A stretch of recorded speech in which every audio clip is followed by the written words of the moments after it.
Des auteurs, des formats, des genres, une histoire du cinéma. Vous écoutez les podcasts du cinéma du TNB.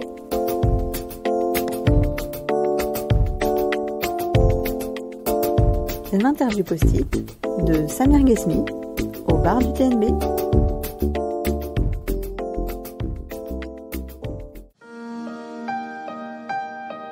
Tu pouvais prévenir, merde. Tranquille frère, détends-toi, on fait 50-50. Tu rentres dans un rayon, tu prends un objet, tu le déposes ailleurs. Moi je rentre et je fais ce que j'ai à faire. Putain. Qu'est-ce qu'ils font tes parents? Mon père, il travaille dans une brasserie. Et ta mère? Elle est pas là. On va appeler ton père, c'est tout. Pas mon père. Donc... Interview post-it. Ah ouais, ça s'appelle comme ça. Ok, On va super. dire ça. Alors, Allez, à toi de jouer. Tu moi pioches. je pioche. Abdel Bendaher. Oh là là, Abdel Bendaher, c'est Ibrahim. C'est l'acteur qui incarne. Enfin, c'est l'acteur. C'est le jeune garçon, jeune adolescent que j'ai rencontré, que j'ai découvert. C'est un mot que j'aime pas, mais que j'ai rencontré un dimanche après-midi pendant les matchs de foot du dimanche après-midi dans la région parisienne, puisque je cherchais mon Ibrahim. Je l'avais pas trouvé. On était à 5-6 semaines du début du tournage. Et j'étais parti en casting. J'étais en casting depuis un petit moment. Je m'étais pas substitué au casting, mais donné un coup de main. Enfin, j'y allais de mon côté. Et lui, je le rencontre à la sortie d'un stade de foot. Je me dis qu'Ibrahim, mon personnage, joue au foot, qu'il est footeux, c'est un piètre footeux, mais il joue au foot quand même. Et j'y suis allé, et Abdel, il sortait du terrain avec deux potes à lui. Il était planqué derrière ses deux potes. Et tout de suite, j'ai vu ses yeux, j'ai vu sa dégaine, j'ai vu sa... Voilà, il était en retrait des autres. Et donc, je les aborde, je leur dis que je prépare un film, je suis réalisateur. Ils sont ultra dubitatifs, ils me croient pas... Il me croit pas, quoi. Donc, alors je me justifie, on va sur Wikipédia, je tape mon nom, il voit ma tête, il voit bien que je suis acteur de cinéma, enfin entre autres, et là il commence à me prendre un peu au sérieux, mais Abdel il dit toujours rien, il est toujours planqué, et plus il dit rien, plus je me dis que c'est Ibrahim en fait, et voilà, et ça a été la chance pour le film de l'avoir rencontré, parce il fait le film en fait, c'est lui, c'est Abdel Ibrahim. Et sans Abdel, ben voilà, il n'y a pas d'Ibrahim. Et il n'avait jamais tourné de sa vie. Et il est incroyable. Et je dis, dans le film, je dis ça en tant que spectateur. Tout le monde a craqué sur lui. Enfin, il est. Voilà, je pense que c'est un acteur né. Je pense que l'expérience d'Ibrahim, pour lui, a fait naître sa vocation d'acteur, parce qu'il a envie de continuer, et je pense qu'il va continuer. Et voilà, Abdel, c'est Ibrahim tombé du ciel. On prend un autre papier ? C'est dimanche. Ah, c'est marrant. En plus, c'est marrant parce que je l'ai rencontré ce dimanche, Abdel. C'était un dimanche. C'est dimanche, c'est mon premier court-métrage. Enfin, mon premier. C'est mon seul et unique court-métrage jusqu'à aujourd'hui. Qui est la genèse, en fait, d'Ibrahim. Du film Ibrahim. C'est dimanche, ça traitait déjà de la relation entre un père et son fils qui ont du mal tous les deux à se communiquer, à se dire l'essentiel, à dire qu'ils sont là l'un pour l'autre. C'est dimanche, c'est l'histoire d'un gamin, Ibrahim, une fois de plus. Là, il a 13 ans. Et il se fait virer de son collège parce qu'il ne suit pas, parce qu'on ne fait pas grand-chose pour qu'il suive non plus. On le laisse s'embourber dans sa concrétude.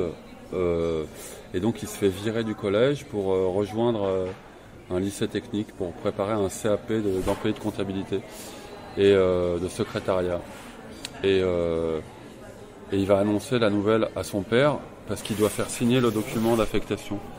Et son père, qui sait ni lire ni écrire le français, qui est une espèce de bourru comme ça, dont il a peur, il fait croire à son père que le document qu'il doit signer, c'est un diplôme. Sauf que Sauf que le père prend ce qu'il croit être le diplôme dans la poche et le rend pas à son fils après l'avoir signé et va le montrer à tous ses amis, à tous ses potes, parce qu'il est fier que son fils soit diplômé, quoi. Et voilà, et ça va être le début d'un quiproquo. Ça a l'air un peu un peu dur comme ça, mais c'est drôle. C'est aussi drôle, c'est un peu grinçant, un peu amer, mais c'est drôle. Voilà, ça c'est mon court-métrage, c'est dimanche. Ouais. Un autre papier ? Celui-là. Le théâtre. Ah, c'est marrant, ben là on est au TNB. Et je disais à Marion tout à l'heure qu'au TNB, j'étais venu faire, quand j'étais un jeune acteur, maintenant je suis un vieux acteur, un vieil acteur, j'étais venu faire une audition pour Barbo Corsetti, qui avait monté c'était pas un Brecht, c'était quoi, une pièce, un Kafka, voilà. Il avait monté un Kafka, j'étais venu auditionner ici sur plusieurs jours, et j'avais réussi 1 jour, 2 jours, 3 jours d'audition, et les derniers jours, elle m'avait pas pris. Et voilà, et moi j'ai commencé par le théâtre en fait. J'ai commencé par le théâtre, c'est là où voilà quoi, c'est là où ça a commencé. Il y avait un cours d'art dramatique près de chez mes parents, ce que je te disais tout à l'heure, qui ressemblait à une espèce de boutique dans le 13e arrondissement, dans un quartier qui s'appelle la Butte aux Cailles. Et je passais devant à chaque fois et je savais pas ce que c'était, il y avait des rideaux opaques comme ça. Mais il y avait toujours des jeunes filles, des gars qui fumaient des joints, des clopes, ça avait l'air bien... Ça zonnait. Non mais ça zonnait, mais détendu, c'était souriant, c'était cool. Et un jour je suis repassé devant et ils m'ont invité à rentrer où je me suis arrêté, je me rappelle plus exactement comment ça s'est passé, mais en tous les cas je suis rentré dedans et là ça a commencé en fait. Je me suis assis, j'ai rien demandé, j'ai regardé, il y avait une petite scène de théâtre. Il y avait un prof devant qui faisait passer des scènes et les élèves défilaient. Et un jour, je suis venu tous les jours, jusqu'au jour où le prof me dit « Non mais toi là, ça fait un petit moment que tu es là, monte sur scène » et je suis monté sur scène et voilà. Je me suis présenté, j'étais pas très à l'aise. Ah ouais, très timide, mais je me suis un peu décoincé. Non, mais c'est super le théâtre parce que c'est l'endroit, en tous les cas, les cours de théâtre quand t'as 20 ans, ça va être l'heure là, non Moi je conseille, j'invite tout le monde, tous les jeunes à faire au moins passer par le théâtre, par un cours d'art dramatique, parce que c'est vraiment là où tu prends conscience de toi, conscience des autres, chacun prend conscience de soi avec ses maladresses, sa dégaine, ce qu'on appelle ses complexes. Et je trouve qu'à cet âge-là, il y a une forme de solidarité, de bienveillance commune dont on a besoin parce qu'on est un peu tout seul, je trouve, avec ses complexes, on se trouve naze, nul, on a voilà, des trucs disgracieux comme ça physiquement, après sa manière d'être. Enfin, c'est une période où j'aimais pas trop, je dis pas que j'aime plus maintenant, on file quand même un peu plus, mais c'est compliqué de s'accepter. Et dans un cours de théâtre, tout le monde est nu en fait, nu dans le sens figuré bien sûr, où tu montes sur scène et tout le monde a une forme de bienveillance commune qui est vachement bénéfique, enfin voilà, qui est super quand même. Un autre carton ? Allez. Déclaration d'amour. Ah ouais. Une déclaration d'amour. Ah, ce dimanche, il y en a une déclaration d'amour. Parce qu'Ibrahim, avec ce que je vous ai raconté sur l'histoire de ce dimanche, entre-temps, il a un rendez-vous avec sa chérie. Le dimanche. Mais en fait, le dimanche, son père, l'Alpag, l'emmène avec lui, avec ce diplôme, faire la tournée des bars. Mais entre-temps, Ibrahim, il a s'enfilé rendez-vous avec Fatoumata dans un square du 13e arrondissement, où là, elle lui a promis que s'il faisait beau, elle lui montrerait sa poitrine, ce sein. Et lui, il est tout dingue parce que la première chose qu'il fait le dimanche matin, quand il ouvre les rideaux, c'est voir regarder le ciel s'il y a un soleil. Et là, il fait ultra, enfin, il y a un soleil radieux, enfin, super beau, sauf qu'il est pris en otage par son père. qui va lui faire passer la pire journée de sa vie, parce qu'il va aller au PMU dans lequel il joue au tiercé, il va montrer à tout le monde le diplôme qu'il croit être un diplôme, mais en fait c'est une affectation, c'est un compte rendu de sa scolarité toute pourrie qu'il va lire, que le patron va lire, parce que lui, le papa sait pas lire. Enfin bref, et voilà, il y a tout ça, et puis le soir, Ibrahim il va courir chez Fatoumata pour s'excuser de ne pas être venu, et il va lui faire une déclaration d'amour in extremis, complètement, lui ce timide, complètement les pieds en dedans, qui a passé une journée d'enfer avec son père, où son père l'a humilié parce qu'on a lu le diplôme, qui n'est pas un diplôme, donc devant le père. Et Ibrahim, la seule chose qu'il a fait là, à ce moment-là, c'est qu'il s'est sauvé. Et il a couru chez Fatoumata. Et là, il lui fait une déclaration d'amour totalement embourbée, hyper flippée, paniquée. Et voilà, c'est une déclaration d'amour un peu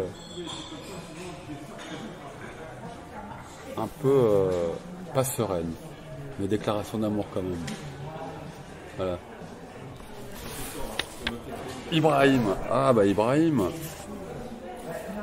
Bah Ibrahim, c'est le film, hein. C'est mon premier film. J'espère pas mon seul film. J'espère en faire d'autres. Bah Ibrahim, il sort dans une semaine maintenant. On est mercredi aujourd'hui, jeudi. Voilà. Et ça a été une longue aventure d'écriture, parce que je suis lent moi. Et là, je suis très heureux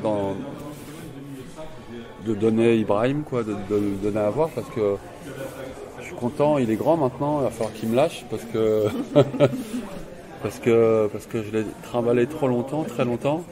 Il a commencé là, ouais. Et maintenant, d'ailleurs Ibrahim dans le film, il a 17 ans et en vrai il a 18 ans, donc c'est vraiment, il doit se barrer chez son papa. Et ouais, Ibrahim, c'est mon premier film qui voilà, qu'est-ce que je peux dire d'Ibrahim? Il y a tellement d'aspects. Ibrahim maintenant qui sort, Ibrahim comment je l'ai tourné, Ibrahim avec le succès, je dis ça humblement, qu'il rencontre, parce qu'il a quand même commencé par une sélection à Cannes, donc ça c'est super. D'abord il a commencé par une sélection, il a commencé par le meilleur producteur qui me produit mon film, qui s'appelle Why Not, Pascal Cocheteux, donc je suis dans une super bonne maison. Ensuite le film Le Pacte, qui est le meilleur distributeur qui soit, je trouve, hein, vraiment, qui le prend. Ensuite le film il est sélectionné à Cannes 2020, et voilà, et il se passe que des choses incroyables. Ensuite il va à Angoulême, donc Cannes, malheureusement il n'y a pas Cannes parce que c'est l'année de Covid un peu de merde, quoi, que tout le monde connaît, donc je vais pas reparler. Et donc c'est un festival sans manifestation, sans la fête, mais avec une sélection quand même, à laquelle Ibrahim est convié. Il fait partie ce qu'on appelle le label 2020. Ensuite, voilà, et ensuite on est allé à Angoulême où il a été aussi lauréat. Et il est allé à Angers où il a été aussi lauréat. Et voilà, et tout ça est très heureux en fait. Et là, je le présente pour la première fois ce soir à Rennes. Et voilà, je suis un peu content. J'ai besoin de thunes là, j'y arrive pas tout seul. Quoi t'as besoin? Mon père, là, à cause de moi, il pourra pas payer ses prothèses. Si je trouve pas la thune, il pourra pas servir en salle. 3, 4. Ça c'est pour toi. Maintenant ça suffit pour aujourd'hui. Jamais trop on va faire le premier jour. Arrête de courir.